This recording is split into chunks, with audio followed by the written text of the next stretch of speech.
I always thought a low-fat diet was the way to go. Saturated fat was always the enemy because it raises your cholesterol. And then there was a big war on this, good old salt, because it raises your blood pressure. But now it seems something that's been innocently lurking in our cupboards for centuries is the new public enemy #1. It's sugar. And you know what? I don't really know why, so I'm going to go and find out. I'm Fiona Phillips, and like most of us, I love my sweet treats. But I want to discover the latest science about what sugar is really doing to us. This is a part of the brain that reacts when you have sugary foods and sugary drinks. And why you might be eating far more than you think. Oh, that is a lot of sugar. I'll be uncovering how you can spot the sugar in foods you'd think were sugar-free. Nearly 9.5 teaspoons. 20 teaspoons in that bottle. How clever cookery can get sweet results without adding sugar. It's really delicious. And revealing the sugars that even doctors say you can enjoy guilt-free. You do like oranges? I do, yes. I'm going to find out the surprising and very sticky truth about sugar. Wow!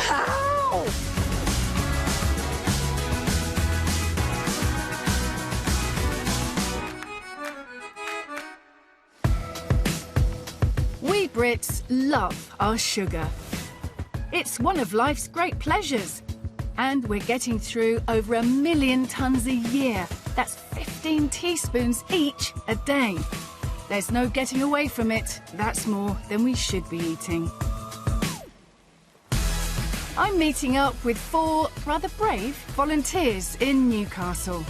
I'm going to start by showing them how much sugar each of them is getting through every week. Got a table each. See if you can pick your table out. You already have. Yeah, that's me. Sweets. That's terrible. They all suspect they might have too sweet a tooth and want to do something about it. So I'm asking them to cut back to just 6 teaspoons a day, a target the World Health Organization believes is the best to aim at. First up is Cara Patterson. Here's Cara's table. It is predominantly brown. Yes. Lots of chocolate. I even know that you eat chocolate for breakfast. I do, yeah. Chocolate and coffee. Cara Patterson splits her time between working at a school and being home looking after her 4-year-old son, Noah. Sit next to his mum. Got an order. She worries that sugar is taking over her life. I'm definitely addicted to sugar. I crave it. The worst time that I want sugar is as soon as I wake up. Breakfast always contains something sweet, whether it's cakes, biscuits, chocolate. Well, Cara, your average daily sugar intake was 28 teaspoons. 28 teaspoons a day. It's not good, is it? So Cara's eating nearly 5 times the 6 teaspoons a day target that I want her to aim for. This is going to mean some big changes for her. Ah, you may well look nervous, Rick. Rick Shabilla comes from a Sikh family with a history of type 2 diabetes. He worries that his love of sugary Indian sweets could land him in the same boat. They're so colourful and they look so innocent, but they are little assassins. You've got your Indian desserts, which we know are very high in sugars. Yeah, and these are normally accompanied with some ice cream. Which would be adding even more sugars. I think, Pauline, you should do the honours, or would you like to reveal your sugar consumption? No. You want Pauline to Be do my it? guest. OK. 29 teaspoons per day. In a day. A day. That's really terrifying, to be honest. Like Cara, Rick is also nearly 5 times over where I want him to be. Audrey Cannon feels her weight is getting out of control. A life on the road as an acquisitions manager has led to a diet of processed food and sugary snacks. I'll be going to meetings and things and coming out to meetings and jumping straight in the car. It's just as easy for me to eat in the car as it is to stop off and have something because I just want to get home sometimes. You're having quite a few supermarket ready meals. I've got a chili beef here. That contains 5 teaspoons of sugar in half the pack, which is a portion. I wouldn't even think to look at the sugar content. I would maybe look at the calories or the fat, but I've never ever thought of looking at sugar. Your average daily intake was 23 teaspoons. Oh dear. So, to be on target, Audrey's going to have to cut pretty well 3/4 of the sugar from her diet. Simon Gallagher loves his fizzy pop. That's so cold. But at 26 stone, he's becoming increasingly worried about his health. On a normal day, I'd have 3 or 4 cans of fizzy drink. If I'm at home, it can be pretty much any amount until I feel like sick, basically, or until I haven't got any left. Simon, you're smiling now? Yeah, out of nerves. The problem is that you have a huge amount of sugar. As it stands, you're having a whopping 39 teaspoons of sugar every day. Yeah, that's a lot. Just to reiterate, this is 57 kilos per year, or 14,000 teaspoons of sugar that you're putting into your body. Simon is 6.5 times over and will have to make the biggest changes of all. Although current guidelines suggest we should aim at less than 12 teaspoons of sugar a day, the World Health Organization thinks if we can reduce this to 6, it would have even bigger health benefits. It's going to be a tough target for my volunteers, but I'm hoping the more I can learn about sugar, the more I can help them cut back. The sugars we need to be looking out for are known as free sugars. These include the sugars found in honey, syrups and fruit juices. But the main culprit is refined sugar we add to food. But what does refining sugar actually involve? And why does it make it a potential health problem? Biologist Dr. Marty Jobson is going to help me find out. This is one piece of sugarcane. I've cut it in half. Beautiful looking thing. So it's a huge grass that grows down in the tropics, and this stuff is packed full of sugar. And the way we get it out is the first thing we have to do is we need to break it down a bit. So here, look, have a mallet. Crikey. And what I want you to do is just sort of start? We can anywhere you want. Start at that end, okay? That's it. Okay, okay. I think you've enjoyed that far too much. I did, I'll take that away. And all my calories off too. Now, what I'm going to do is I'm going to give you this bowl. You need to go around there, catch the juice as it comes out of the mango. Here we go. Easier said than done, Marty. Yeah, there's some spluttering out already. All sugars are natural and come from plants. Are you all right there? Yeah, this is, Sugar cane and sugar beet are used in sugar production as they have particularly high concentrations. All this refining is designed to make that concentration even higher. I'm safely delivered of some sugary juice down here. okay.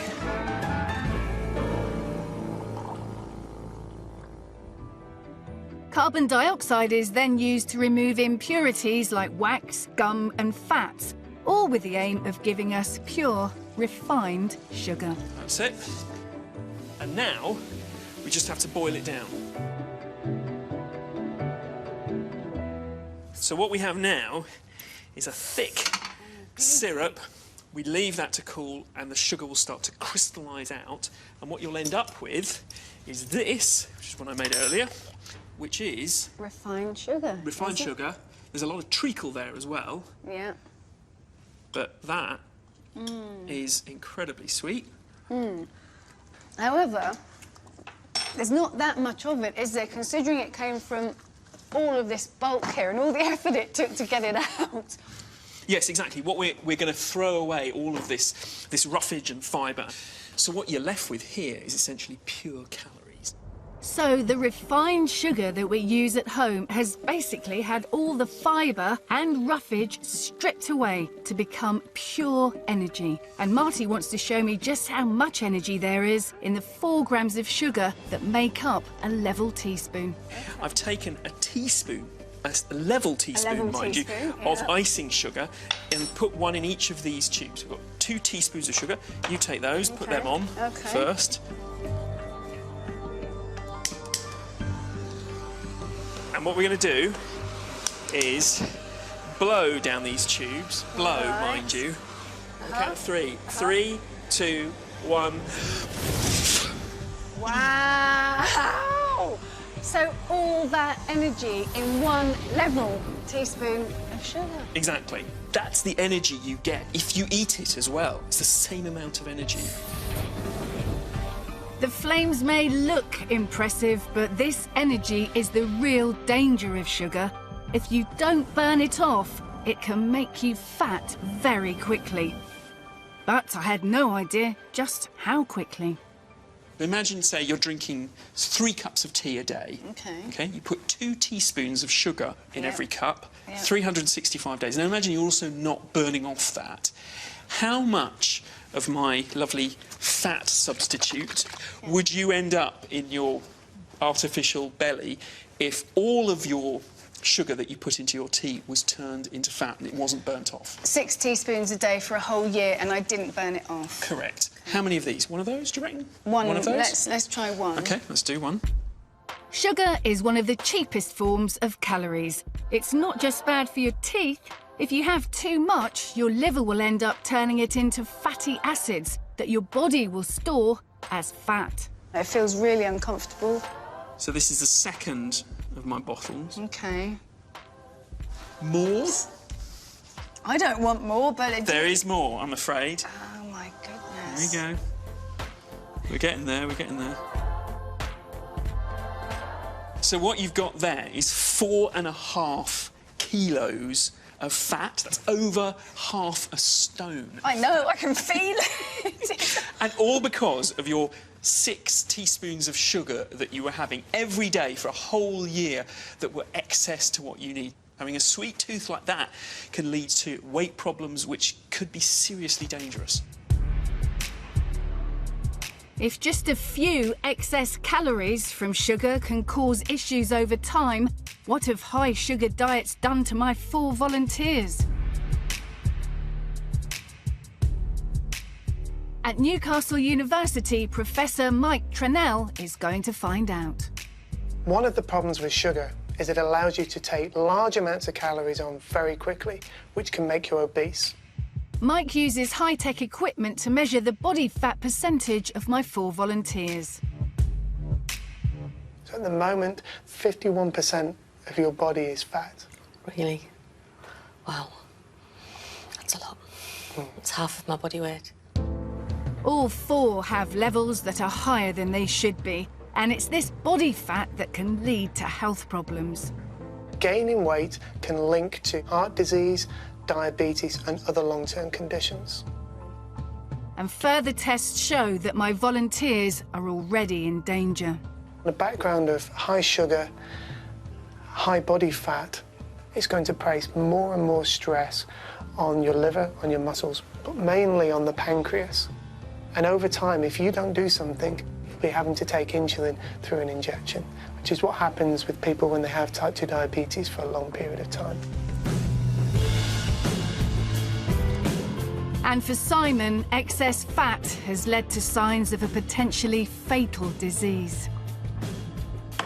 Now, when your liver has too much food inside of it, it starts to have this long, silent scream, which is indicating to us that you have a condition called non-alcoholic fatty liver disease. And unless you do something, it's very likely that you're going to go on to develop type 2 diabetes.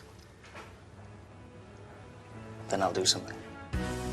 Sugar doesn't directly cause conditions like type 2 diabetes and liver disease, but because it's so energy-rich, along with other carbohydrates and fat, it is one of the things most likely to increase your body fat, and it's this fat that will do the damage.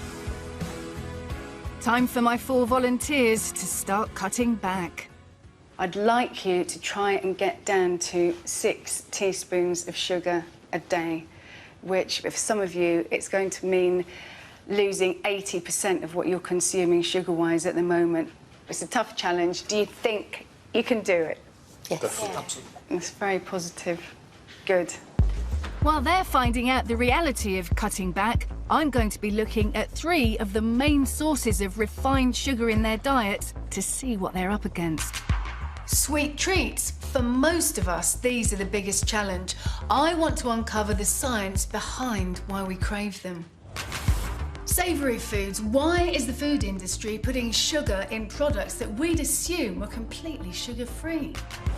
And what is it that fizzy drinks do to our appetite that means some scientists say they're the biggest problem of all? I can't think about anybody but you. Sugar, I can't think about anybody but you. We eat more biscuits than any other country in Europe, and sweet treats are where we Brits get most of our sugar from. I can't think about anybody else but you. Anybody else but you. So for our volunteers, these have to be the first things to go.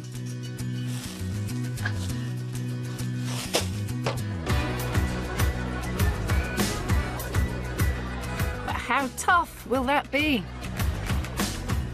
It's the Sikh equivalent of Christmas Day, and there's a big celebration in the local temple, a source of great temptation for Rick.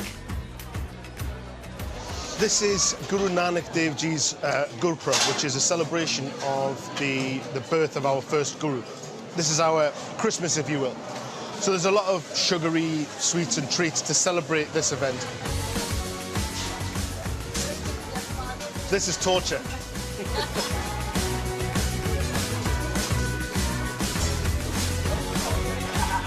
That's sugar written in pretty much pure sugar, deep fried, and then dipped in syrup.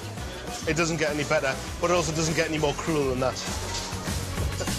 But Rick is being a good boy. So far, he hasn't put anything sweet on his tray. But does that change the celebration? Like Christmas Day without the pudding? It is actually quite a big deal. It's been quite challenging. The guy's teasing me doesn't help.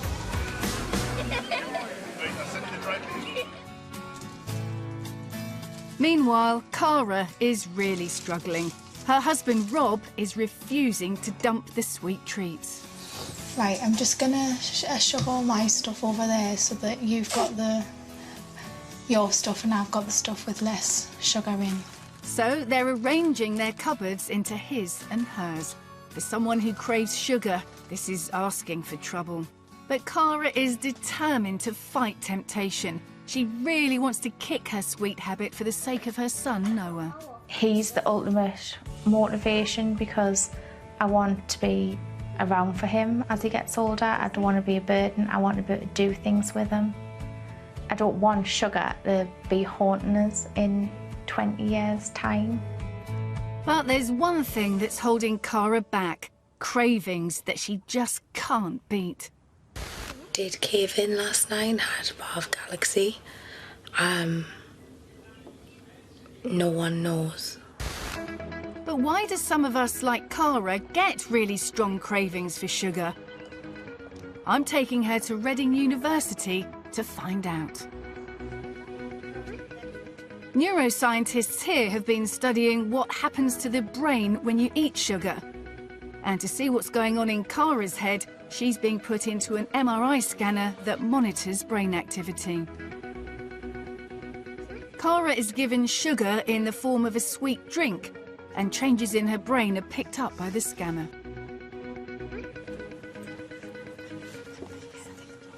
Okay, so Cara, this is an image of your brain that we just took when you were in the scanner. This is a structural image, and on this we can see parts of the brain that we know to be involved in the reward system. So for example, here we have the striatum, and this is a part of the brain that reacts when you have very pleasant experiences, like when you eat things that you really like sugary foods and sugary drinks.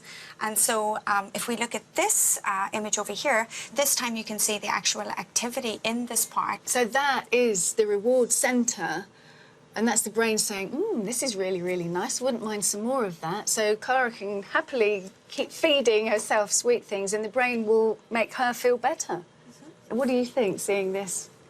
It's really interesting, because often I crave, like, sweet things, but a lot of the time, no matter how much I eat of them, the craving's still there and I still want more. Yeah, we are hardwired and biologically driven to seek out energy-dense foods. So all of us have a primeval urge to seek high-energy foods, and our brains are telling us that. Yeah. Everybody likes sugary sweet things because it's a natural drive. What differentiates people who overconsume those foods from people who don't? We don't know what the biological differences are behind that yet. So are sweet things habit-forming then?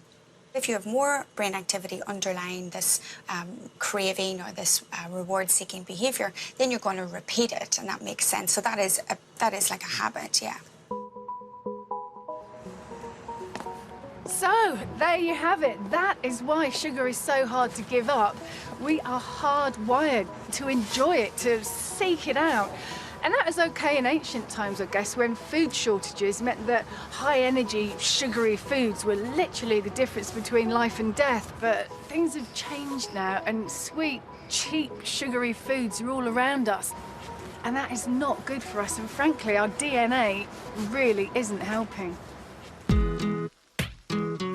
But if your brain is egging you on to have a sweet treat, are there any that are better than others? I am confused as to whether any of this stuff might be better for you than ordinary white sugar. Right, well, let's have a look. Here we go. You'll often hear that honey is good for you, that brown sugar is healthier than white, and that maple syrup is not part of the sugar debate. But what's the truth?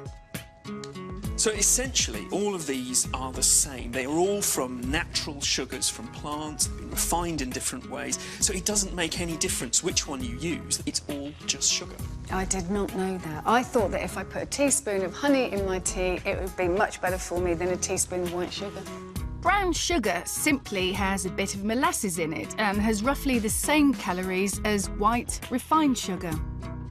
And a level teaspoon of honey in your tea will actually have more calories than a level teaspoon of sugar because it has more nutrients and is denser. So there's no getting away from it. None of these forms of sugar are particularly good for you. But there is some better news.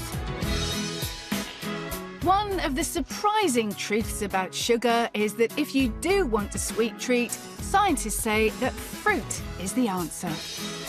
That's because the naturally occurring sugar fruit contains comes with so much goodness, like vitamins, minerals and fibre, that it doesn't count towards your recommended daily allowance.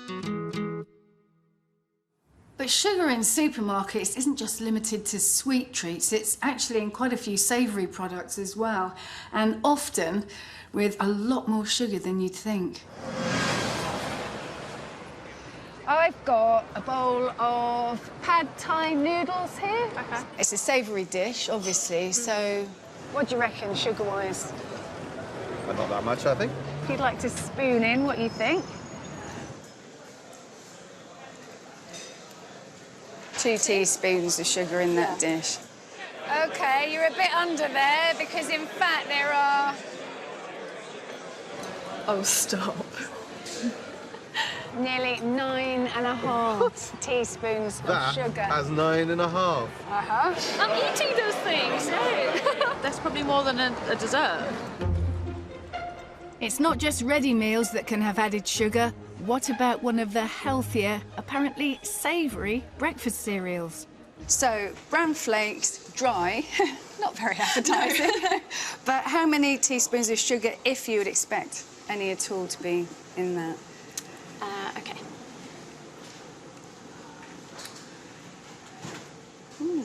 1 teaspoon. Just the one, yeah. Just the one, OK. Right, I can tell you that there are, in fact, 3 teaspoons That's horrendous. Yeah. Because I have that because I think that's the healthier choice.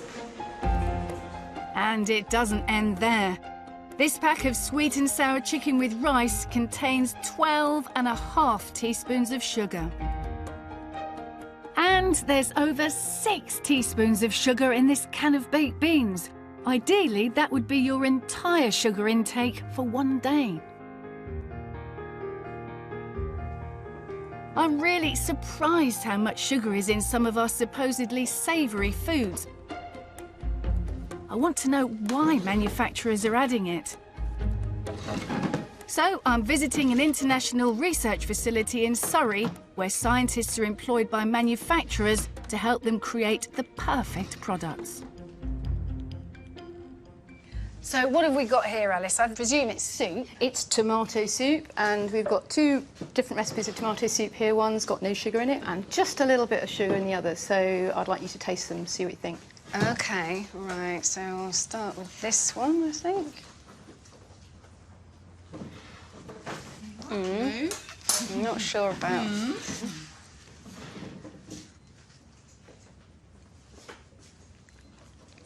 That one, OK. Yes, that was it. This OK. was it. OK. Well, that one's got a little bit of sugar in it, which I think is interesting because just a tiny amount can change the taste profile and actually make it taste a bit better sometimes. It actually tastes delicious, and it brings out the taste of the tomatoes to me. That's good. That's good. It's tomato soup. But is that a good thing? Isn't that then what the manufacturers are doing?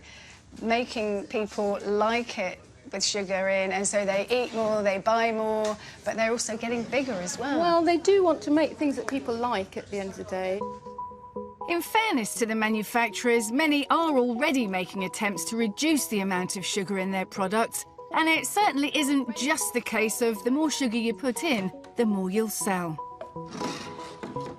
Scientists here are experts at finding the precise degree of sugariness which will appeal to customers, the so-called bliss point. Today we've got 9 testers who are here behind us. All sitting behind these little All hatches. sitting behind these little screens. And we have 5 different recipes of tomato soup, going from those that have very little sugar in them to a little bit more, and then a little bit more, and actually to a stage where some consumers might find it too sweet. And the purpose of this exercise is to find that recipe that the majority of them will like. So what other products would you test in terms of its sweetness or added sugar? Oh, huge range of products. I mean, everything from yoghurts or cheese or milk to ready meals or drinks or confectionery. So, Alice, our tasters have emerged from their hatches, they've tasted their soups. What happens next? OK, so we're here in our viewing facility. We can see them, but they can't see us, so this is a one-way mirror. OK, so we can listen in on the sort of things that they're saying about our tomato soups. And in a moment, they'll vote on which one they think has got just the right level of sweetness in it. So let's start off with sample 341, please. Can you raise your hand if you prefer that sample? Oh, that's interesting. Look, nobody's voted for the one with no sugar. And 646, please. Yes, 1, 4 votes. For the 3% sugar. That's the mid-range, isn't it? And finally, what about 763?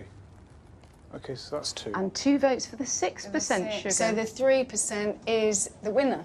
That's the one they prefer. And that sort of information for the manufacturer of a savoury food is priceless, really. Absolutely, yes. Well, I have to say, I'm really surprised that there's so much science behind the exact amount of sugar that's being put into our foods. Of course, ultimately, it's done to make the food taste nicer, so we buy it, and it's good for business. So the question we need to ask ourselves, really, is if manufacturers started taking sugar out of foods, would we still buy their products? All this sugar in savoury food is making life difficult for acquisitions manager Audrey Cannon. With such a busy lifestyle, she's come to depend on fast food and ready meals. But with a history of heart disease in the family, she's determined to kick the habit. I just got in from work And normally I would cook some processed food, such as these barbecue wedges, and as you can see they've got a lot of barbecue sauce, but when I checked on the label they had 3 spoonfuls of sugar in, and I was astounded, I didn't realise. So I'm going to make my own. Trying to get her sugar consumption down means Audrey is completely rethinking her food choices. It's been a big wake-up call to see how much sugar's in what I feel are healthy foods. But it's made the weekly shop a real headache. I haven't really found it difficult in what I've been eating. The difficulty's been in what to buy and looking at the sugar content as I've been going around the supermarket. That's been the biggest challenge. Audrey's not the only one to struggle with food labelling. I do too. So how can we know when a product is high in sugar? Right, there's a lot of shopping here. The traffic light system, which is the front of packet system, is great because you can see at a glance if something is red, amber or green for different nutrients. So take these sweet and sour chicken dishes. All of these are red for sugars on the front. High sugar value means that it's got over 22.5 grams in 100 grams of product. Traffic lights make it easy, but manufacturers aren't legally obliged to use them. Some don't, and some also choose to indicate the sugar content of a portion rather than per 100 grams. You take, for example, this pack of crunchy nut cornflakes. You do have some nutritional information on the front of the packet, but it's not colour-coded, so you can't see at a glance how much sugar's in that.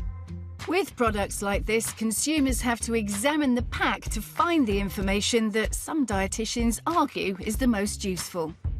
If you really wanted to know how much sugar was in this, you could turn to the back of the pack, and here we can see for sugars, it's 35 grams. So that's high sugar because it contains more than 22.5 grams per 100 grams. So it's a sugary cereal.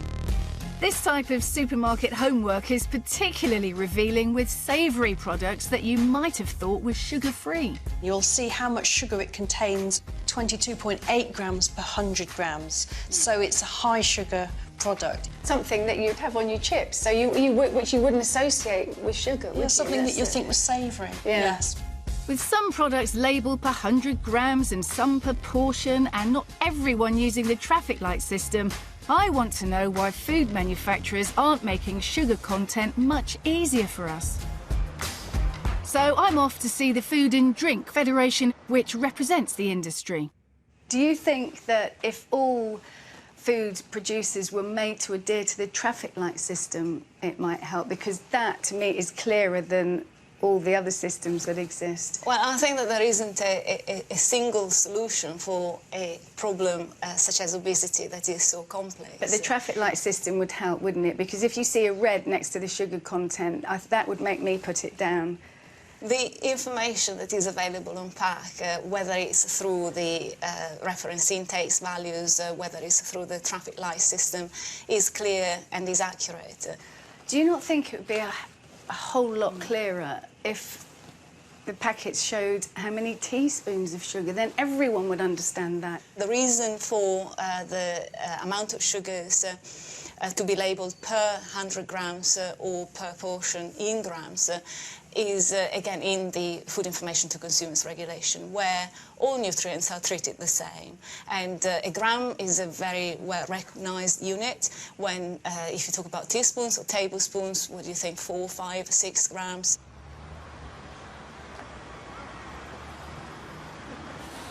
Well, it very firmly seems as though all the regulation, all the information on the packets, most of which most of us can't make much sense of, is all there for a reason. It's to educate us, it's to make sure we make the right choices. But in the end, the responsibility is all left to us. And I don't think, with the amount of sugar they're putting in some foodstuffs, that is right. I really don't. I think that more onus should be taken by the manufacturers. Added sugar in processed food means the best way ready meal aficionado Audrey can get her sugar intake down to just 6 teaspoons a day is to cook everything from scratch. But after a day on the road, it's a daunting prospect. The time's about 6:30, and I've just gone in from work, and I've now got to think about what I'm going to have for tea. So I'm feeling a bit sort of frustrated that I can't just come in and cook something easy, and I've got to prepare and think about it and have plenty of ingredients in the house, when really all I want to do is come in, have my tea and sit and chill. But is there a way for Audrey to have the taste advantages of sugar and savoury food in a healthier way and without too much hard work? I've set nutritionist Christine Bailey this challenge. Audrey, you're partial to the odd ready meal, aren't you? So what tips have you got, first of all, about ready meals, supermarket ready meals, what to avoid? Well, as you know, a lot of them contain sugar, but particularly, I would say, the shop-bought sauces, things like, you know, the tomato ketchups, the sweet chilli sauce, baked beans, and sweet and sour sauce. The answer, it seems, is fruit. Remember, sugar in fruit doesn't count towards your daily allowance, so we're cooking a sweet and sour sauce using the natural sweetness of chunks of pineapple to replace refined sugar. And to give it more kick without the calories, just add spices. We're going to actually add, I've got here some chilli, some garlic. You're doing the ginger. I'm going to use some onion as well. And I'm also going to add just a little bit of Chinese five-spice, which has that lovely sort of oriental flavour to it. Throw in some onion, pepper and soy sauce, and we have a low-sugar sweet sauce, to which we could later add a bit of chicken or maybe prawns. That is delicious. You could use that as a ketchup alternative. Audrey, you and your busy life, I mean, this is simple, isn't it? It is, because I could just have this ready and then just cook the chicken when I get home. It's just boil some rice, it would be really easy. Well, you could bulk cook it, couldn't you? Yep. And put batches of freeze it, whip it out when you get home. Yep. For Audrey, it's problem solved. It's nice. Gosh, that tastes sweet as well. No wonder you're smiling. Can't wait to get home and have it. It's really delicious.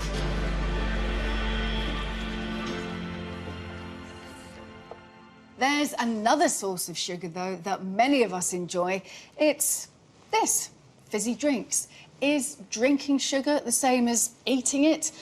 Well, according to some scientists, the answer is no. Drinks can have a shocking amount of sugar in them, and they're one of the quickest and easiest ways to see your sugar consumption soar. I've got a bottle of ginger beer here for you. And it is your favourite, is it? I want you to put the number of teaspoons you think are in this bottle of ginger beer into that little pot, please.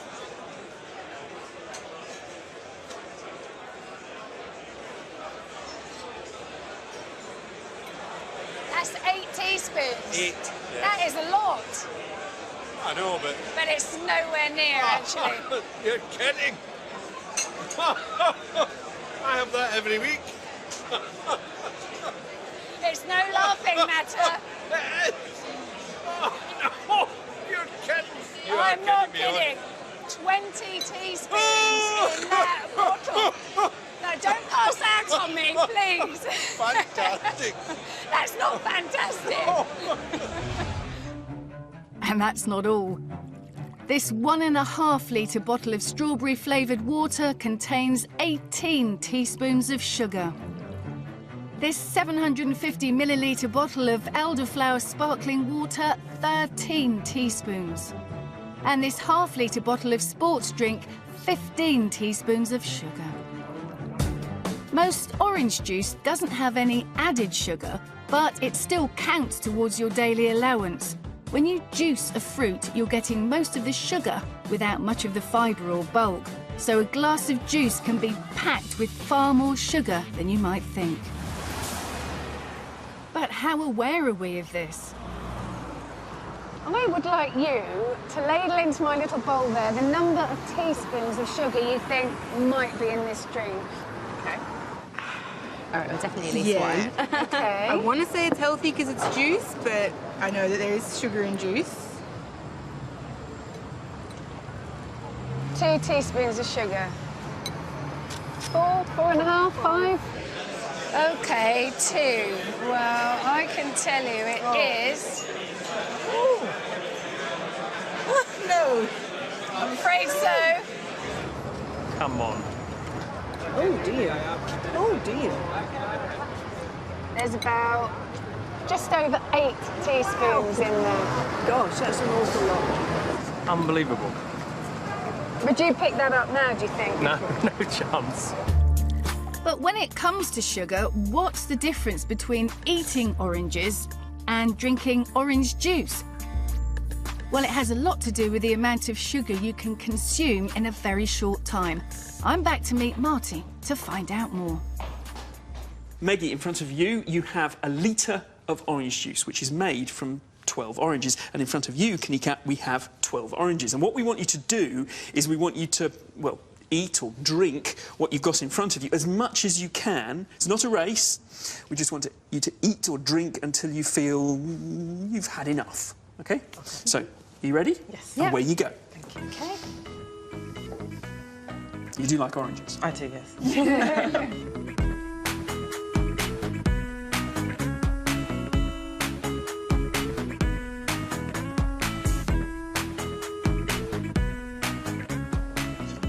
I can't do any more, actually. That's it. You're done. That's it, you're full, yeah.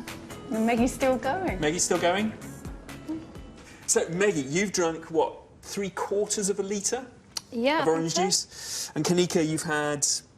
1.5. 1.5 oranges. So what does that mean for What both does that girls? mean? What does that Yeah, actually mean? Right. yeah. Well, Maggie, you have just drunk approximately 18 teaspoons of sugar. Wow, OK. OK? Whereas you have had maybe 3.5, something like that, teaspoons of sugar in that.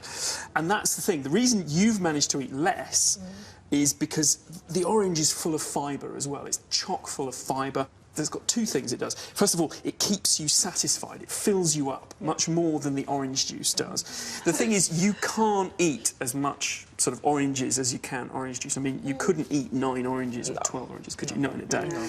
And the second thing it does is it actually makes the sugar that you have eaten release very slowly into your blood. OK, so there are benefits, despite the fact that fruit has got sugar in, there are benefits for eating fruit. Definitely. Fruit, it's full of fibre, vitamins, it's great for you. Fruit juice, on the other hand, you just, you know, in moderation, it's good for you, but just be aware of the sugar that's in it. So, without realising it, not only has Maggie managed to drink 5 times the sugar that Kanika has eaten, it'll get into her bloodstream super fast, causing a sugar rush.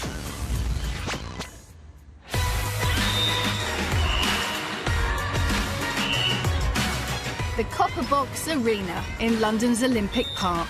2 netball teams are helping us with a fascinating experiment which gets to the very heart of the truth about sugary drinks, their effect on appetite. Some drinks can have as many calories in them as a meal, but will these liquid sugar calories fill you up like eating food well? Dr. Jason Gill from the University of Glasgow Medical School is going to help me find out. So what's the experiment about, Jason? OK, the experiment today is all about sugar in drinks. We've got 2 netball teams here. We're going to give one of them a drink with sugar after the game, and we're going to give the other group a sugar-free version of the same drink. And then we're going to give them an all-you-can-eat buffet and see how much food they choose to eat at that. OK, so then I would guess that the team that's given the drink with sugar in would therefore eat the less food? That's what you'd think. We're going to see whether that's actually the case. So do they eat fewer calories because they've already consumed some calories in the drink beforehand? OK. So we've got the red ones for the red team and the blue ones for the blue team. And all I want you to do is take a bottle and drink all of it before you leave the court. So if you'd like to help yourself... Help yourself. What the red team doesn't know is that they're guzzling sugary blackcurrant squash, which is packed full of calories. The blue team, equally unknowing, are drinking no calories at all. But will the red team, consuming all those extra calories through drink, eat less than the team that has had 0?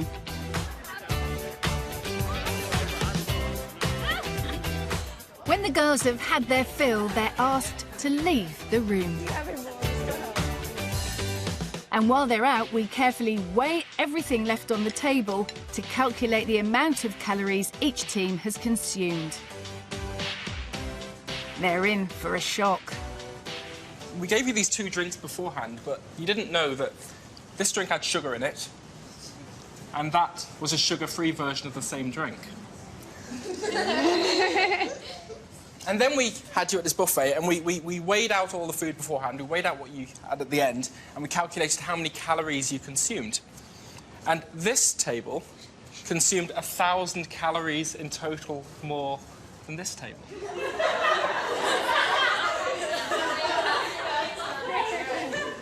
And that's entirely because of the sugar content in the drink. That's the difference. Yeah, the difference is the sugar in the drink. So what happens is when you drink the sugar in the drink, you consume the calories very easily, but your body doesn't really sense them very well, so they don't make you feel full. So when you go to eat, you don't eat any less food because the calories don't make you feel full from the drink that you had beforehand. So what does that mean in terms of obesity? Well, we know that sugar-sweetened drinks are a big determinant of obesity. The fact that you're drinking lots of these drinks is one of the big things that's responsible for the fact that we're all getting fatter, particularly children. People who have lots of sugar in their diets do tend to put on weight. And that's partly because the calories in sugary things, especially sugary drinks, aren't the best for making you feel full. So you're more likely to carry on eating and therefore take on more calories.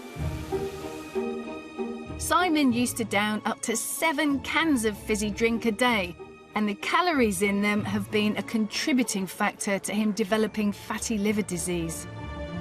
He's been trying to go cold turkey and not drink any fizzy pop at all, but he appears to be having withdrawal symptoms.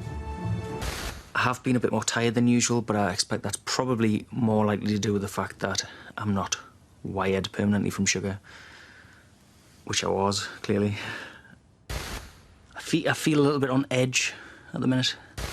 Twitchy, sort of. Yeah.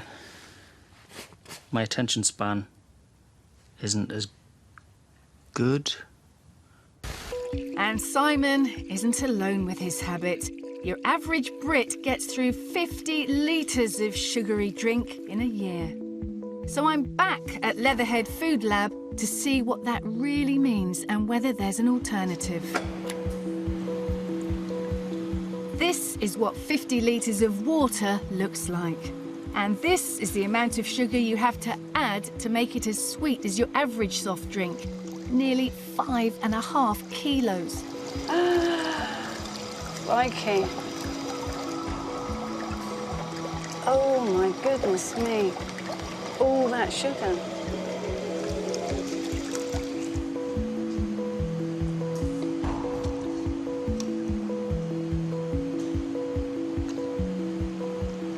Yeah, that's sweet. Very sweet. Mm. Yeah. Mm. Feel it sticking to my teeth. Yeah, that is sweet. We're going to swap that tub of water for another one. Now, let's try an experiment. OK, so we have the same amount of water here, and I'm going to put in 10 grams of this artificial sweetener, sucralose. So I'll chuck it in, we'll see what it tastes like. Chuck it in now.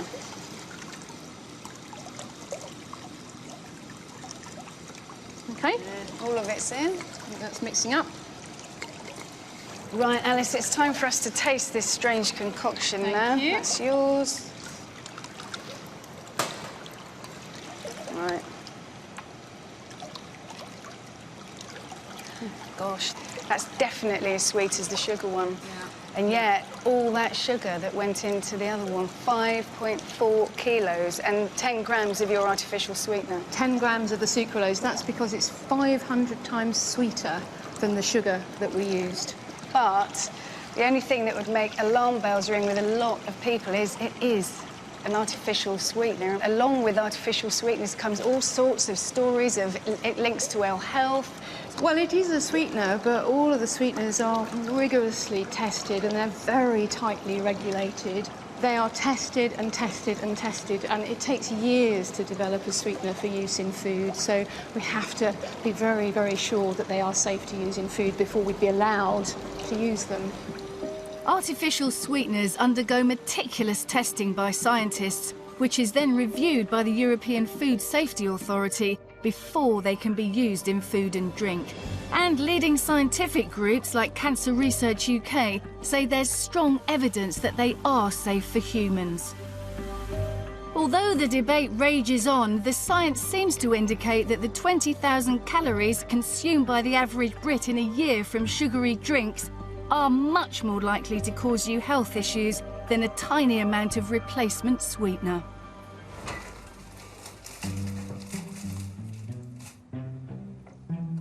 Our 4 volunteers are reaching the end of their low-sugar diet, and they're coming up with their own solutions. Former fizzy drink junkie Simon has been trying out fruit teas and flavouring water with large chunks of fruit. Eventually, through trial and error, he's made the breakthrough. Lemon, mint, it is really, really refreshing. It tastes like a sensation compared to normal water. Just by cutting out the fizzy drinks, Simon has dramatically reduced his sugar intake, and he thinks he can feel the benefits already. When your pants are falling down in public, that's a good sign that you've lost weight, and that has happened. Audrey has become the home cooking queen, preparing everything she eats from scratch and using the internet to track down more sugar-free fast food like do-it-yourself hummus. Basically, you just open a can of chickpeas, add a few things to it and put it in a blender. Totally homemade hummus. And it's absolutely delicious. What do you think? Okay, no sugar? Rick is doing well. He has completely stopped eating sugary treats during the day, but is consoling himself with a bit more nighttime cheer, relaxing down the pub over a couple of pints and hoping he'll still make the grade. And self-confessed sugar addict Cara, she's cut out the biscuits, the cake and sweets through sheer willpower. There is going to be things that come up like Noah's birthday where I'm going to have cake and I'm going to have sweet stuff. But I can deal with those days now, whereas before, that would have been every day rather than just one day. After 6 weeks, our low-sugar experiment is over, and my volunteers are back at Newcastle University for the same series of tests they had at the start. Rick has gone from eating 29 teaspoons of sugar a day to 7, narrowly missing out on his 6-a-day target, but still well within current guidelines. Okay, so if you can step on the scale for me. Cara, however, is down from 28 teaspoons a day to just 3. Audrey from 23 teaspoons to 1/4 of a teaspoon. And Simon has gone from a massive 39 teaspoons of sugar a day to just 1/4 of a teaspoon. All 4 were at risk of heart disease and type 2 diabetes. So what has their new low-sugar regime done to their health? Cara and Audrey's results are very similar. The headline of it all is that you've lost just over 6 kilos in weight, or just over a stone. Right.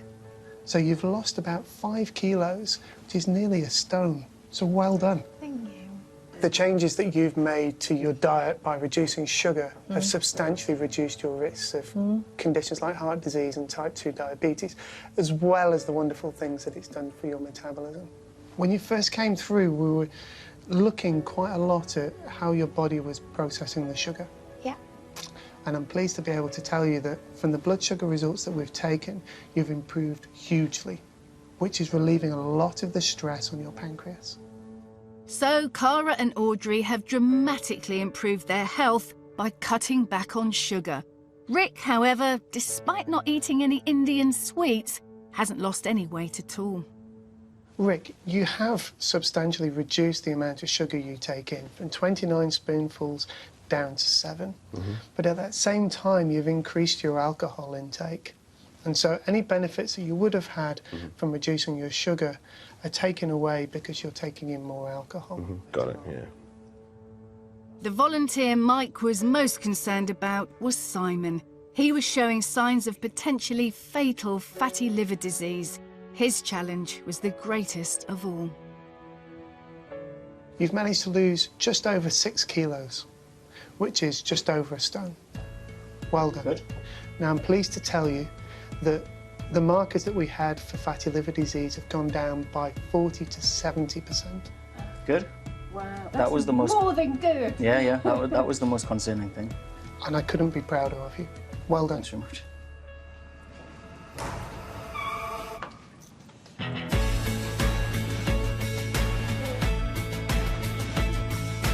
It's been a huge challenge.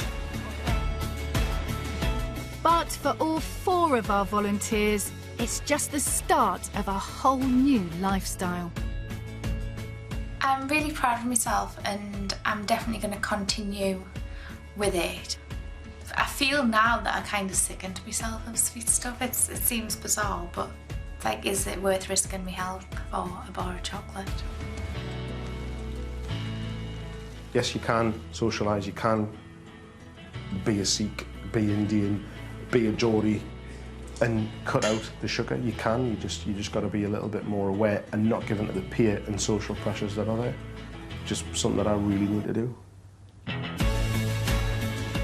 Obviously, I have a long way to go, but because the first steps are the most difficult ones, I'm already moving that way, so I'll continue. If you were to come back and see me in a year's time, I would be half the man I am now. I've actually gone down 2 dress sizes. I don't mind going shopping and buying new clothes. I absolutely have no problem putting in the charity bag because I'm never going to wear them again because I'm never going to be like that again.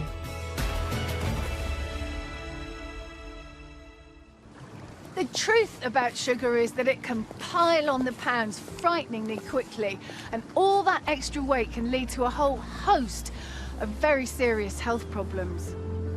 It isn't the only culprit. Too much of most foods will make you fat. But I think sugar is the thing many of us tend to binge on. Your body craves it, and it often doesn't fill you up. While most things we know are okay in moderation, with sugar we really do seem hardwired for excess. So, sorry, but this time you really can't have your cake and eat it. Next time, the surprising truth about calories. We'll reveal why the numbers on the packets are often wrong, and how you can cut calories without cutting out your favourite treats. I want a little sugar in my bowl. I want a little sweetness down in my soul. I could stand some loving, oh so bad.